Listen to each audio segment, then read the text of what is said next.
I like this song that Jen just sang, Wake Up and Dream, because, many of us don't dream enough when we stay in fear.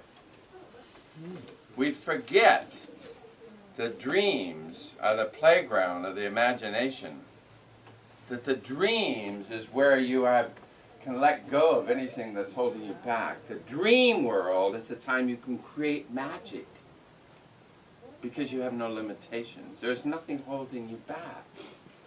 You can fly if you want to. You can soar.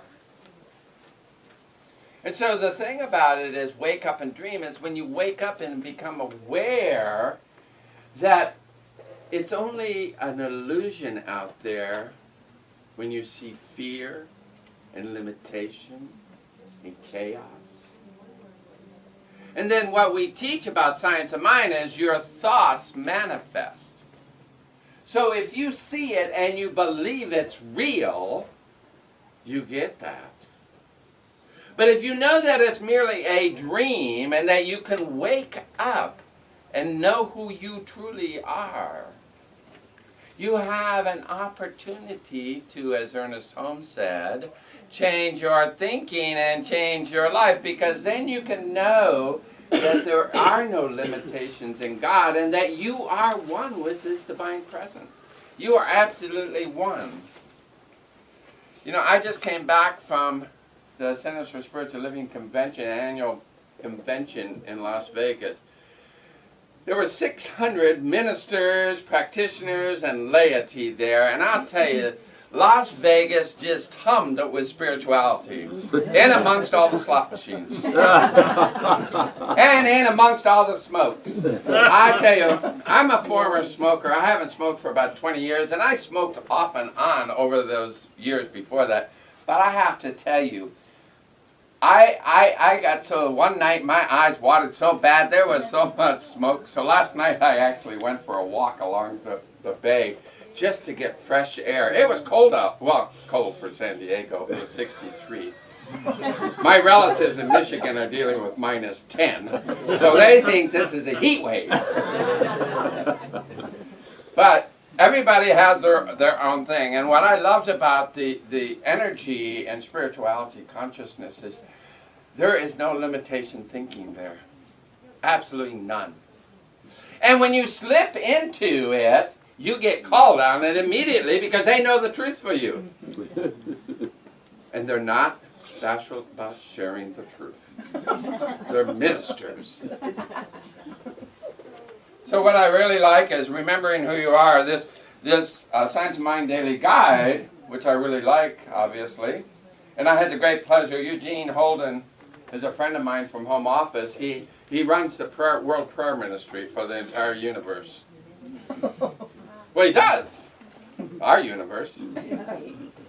And he was there, and I just love this man. He has such spiritual energy, and he wrote these daily guides, and I shared with him that we were using these during this month of love, remembering who we are.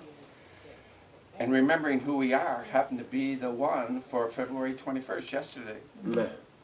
For those of you who read it, Oscar Wilde said, "Be yourself." Everyone else has already taken it. So remember that. Be yourself. No one else can be anybody like you. You are unique. And he said, and I like this too, that when all else is said and done, it comes down to this. You are a magnificent being, period. No matter what you may have experienced in the past. No matter what the bank account says or doesn't say. No matter what, you are magnificent. And it's about remembering that. Don't be shy. Be bold. Remember who you are. It says, here's the thing, no one or no thing can change that, not even you. So even when you have doubts, you are still connected to the magnificent. It's about wake up to that. Waking up and remembering it, realizing it. Get out of the muck, get out of the pity party, because all the pity party does is bring other people like it into your world. Put up the gate. Say no thank you. Go elsewhere. Because we do attract. Like attracts like. So you have a choice. You have a choice to bring in those things which really support you. And that's the other thing is, I like this also because, of course, he wrote the gift of choice. So if you have any doubts about what I'm saying, it's right here for $3.75 in our bookstore. You too can have these daily guides. And that's not all. That's right, that's not all. Wayne Dwyer said, and I love Wayne Dwyer, he said, be miserable or motivate yourself. Whatever has to be done, it is always your choice. You're responsible. You know, some people like that, some people don't like it. But the only way you're going to make a change is to know that you're responsible for your life. You're not responsible for the rest of the world. You really aren't. God did not appoint you to save the world.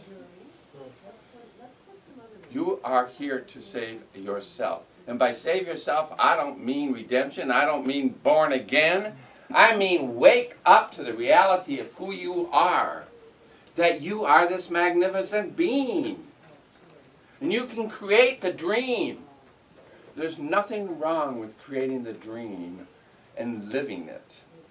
And the more feelings you can attach to it, the more reality comes into it. Because it's not only our words, it's the energy and the passion we put behind our words. Because it's a feeling. And sometimes what it is when you're not seeing what you really want, it's only a challenge to go deeper. Look at the underlying belief. What is your real core belief? Because your core beliefs are driving your life. Your core beliefs are driving your dreams. It's your beliefs. So if you're not getting what you want, look at your core beliefs. Because there is the key. And when you can touch into it, I was reminded recently of my own personal experience. I had something that happened that triggered a reaction inside of me.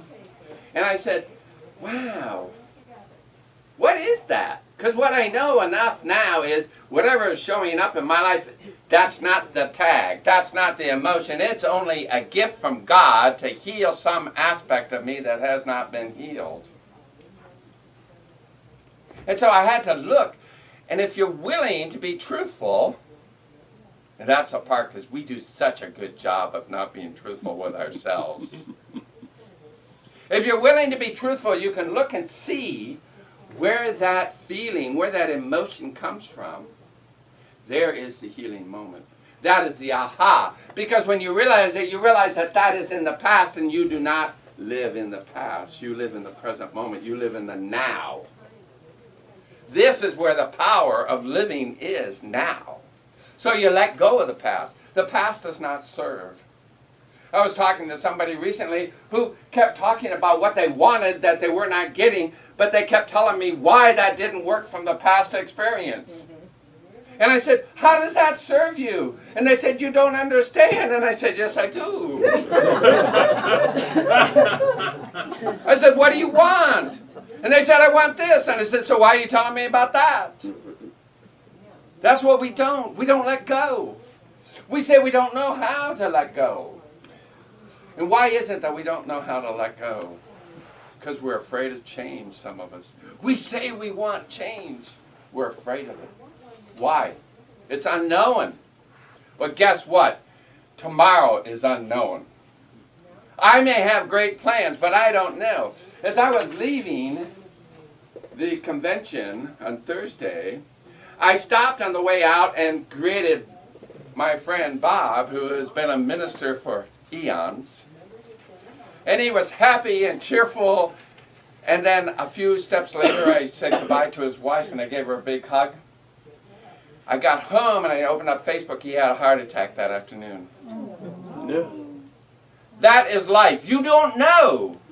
Now, the thing is, he went into surgery. He's had a quadruple bypass and he's on the mend. And there are a lot of prayers going out his way.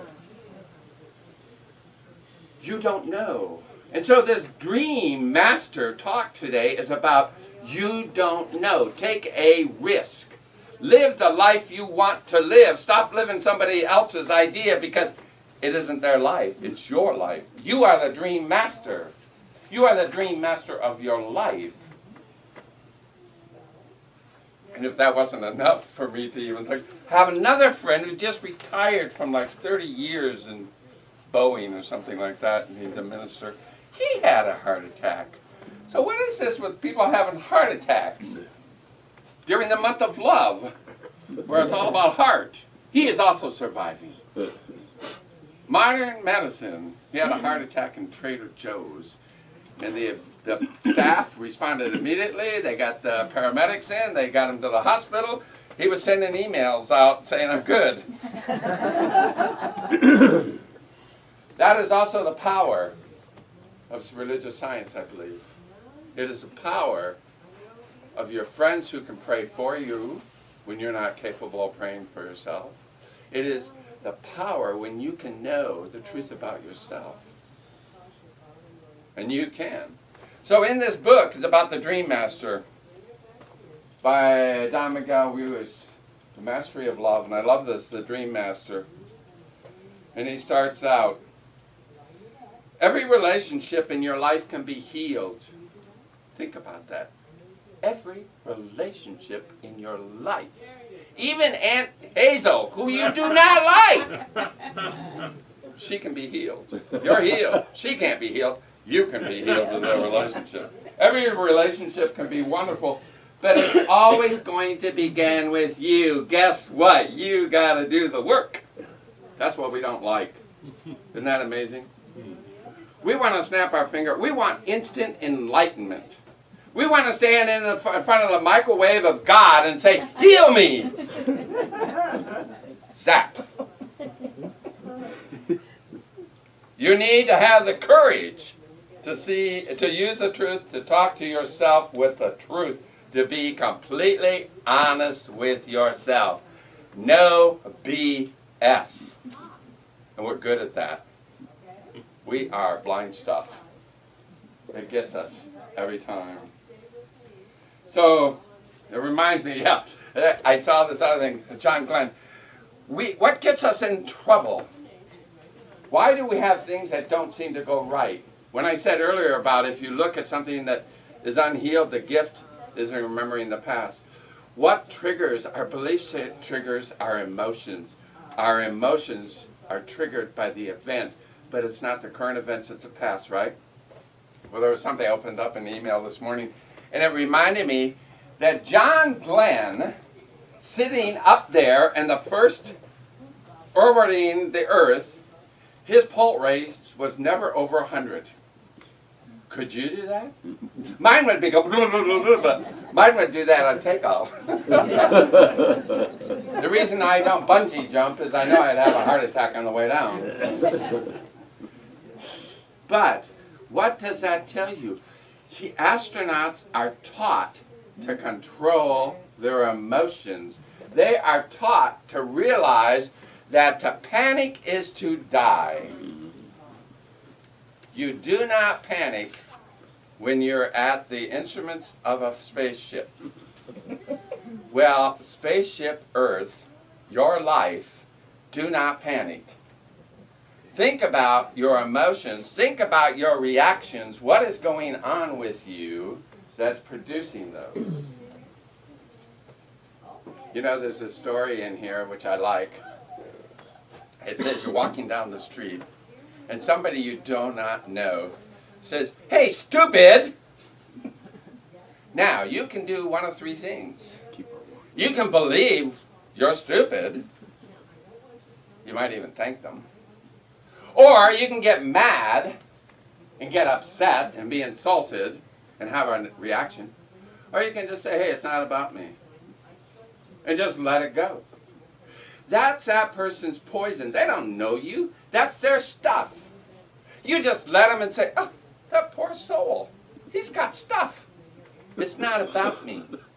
Nothing personal. It's your choice. What are you choosing to do in that instance? It's about seeing the truth. It's about knowing the truth of yourself. What do you know about yourself? There's another story in here which I like too. I love his stories because they're real to me. I can identify with almost all of those at some point in my life. When I believed what somebody else said of me was the truth of me. It took me to be a well-aged, seasoned individual to realize that I know my truth better than they know my truth. They don't know me at all. They just know what they see. And so knowing the truth is the same as about romance. You know, February is a month of love, right? And many people, when they're single, they want to find love. And what are they trying to do? Look for my better half. Why do people say that? Look for my better half. What's wrong with your half? What makes them better? Why do you need somebody to complete you? So anyway, this woman who wants a date, because it's getting close to Valentine's Day, right? What will her girlfriend say? She sees this man who is tall, dark, and handsome and says, "Oh my God, you are the answer to my dreams. You are what I want."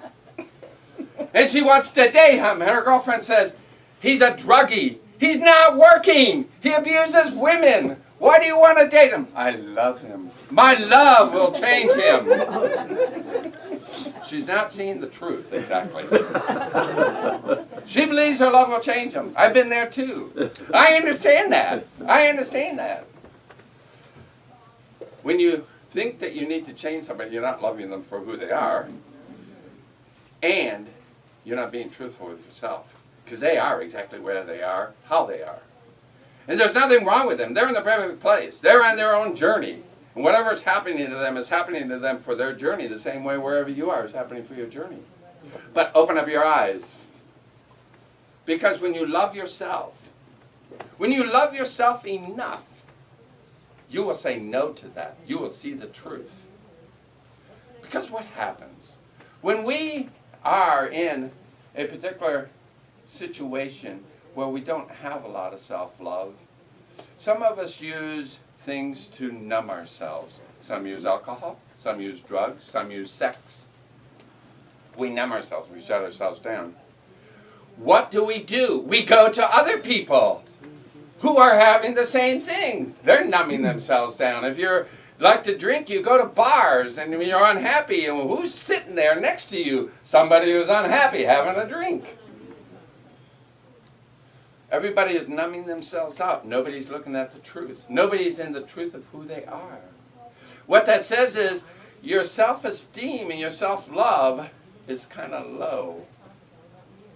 Now, there's nothing wrong about that, because what it is an opportunity to fill it up. When it's low, where else are you going to go but up? But you need to wake up. You need to be aware. You need to know the magnificence of where you came from, who you are.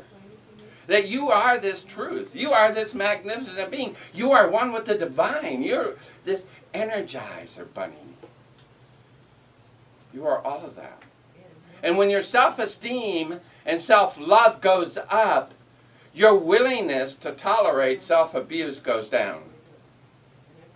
Your willingness to stand in the truth and say, "No, thank you." You don't have to do it from judgment. Matter of fact, self-love is all about letting go of judgment. It's all about saying, you just accept people where they are, because it's their journey. It's not yours. And nobody appointed you to save them.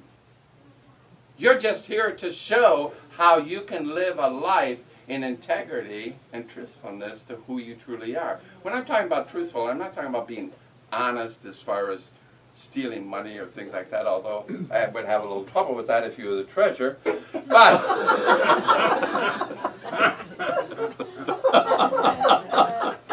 Don't look at me. I could not resist as I was looking at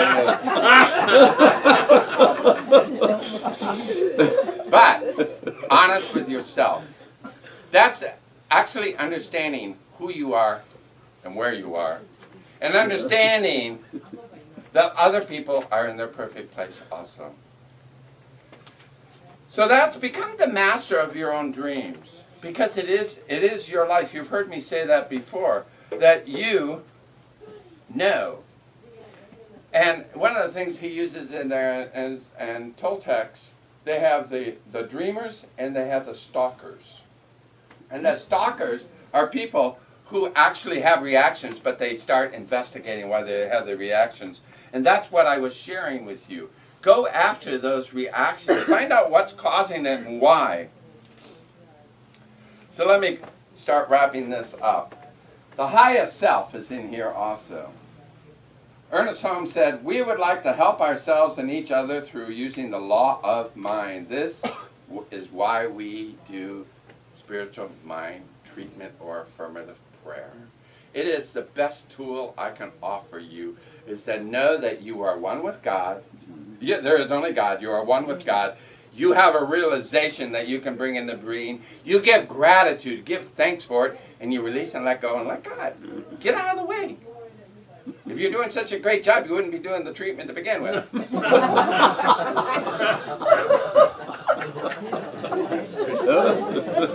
That's my truth. When I'm in it, I'm saying, hello! I was doing the treatment on the way up here on the freeway. I can do that because I can drive with my eyes open and pray. So spiritual mind treatment or affirmative prayer is one of the most important, powerful tools we have. And if you're unclear, just check with a few of us around here and we'll help you. We'll help you.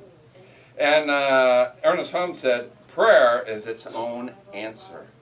Think about that. Prayer is its own answer. And when we are not clear, we pray for clarity. When we experience fear, we pray for the courage to love.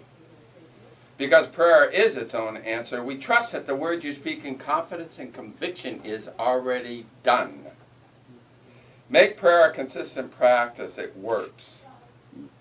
And then the other closing is celebrate. Celebrate, because he who loves flies, runs and rejoices. He is free and nothing holds him back. That's Henry Matisse. Do you want to fly? Do you want to be free? Then let go of those things, those beliefs that are holding you back. Become a dream master. Life is great. Celebrate it fully. Thank you.